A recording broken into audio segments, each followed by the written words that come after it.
乡亲啊，继续来看这个天气是冷过湿，受到东北季风甲南方混合影响，气象局针对基隆、台北、新北甲宜兰来发布着大雨特报。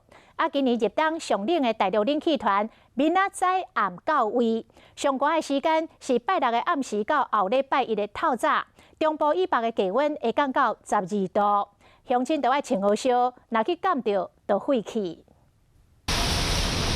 若是穿高的外套，还阁戴帽啊、夏围巾啊，手还阁夹一个雨伞，因为天气真正是冷阁湿。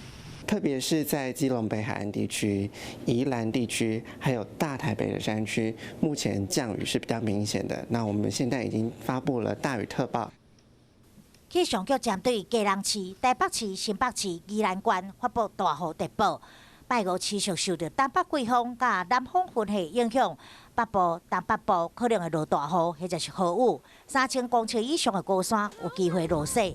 若是今年入冬上冷的大陆冷气团，明仔载暗时会来报道。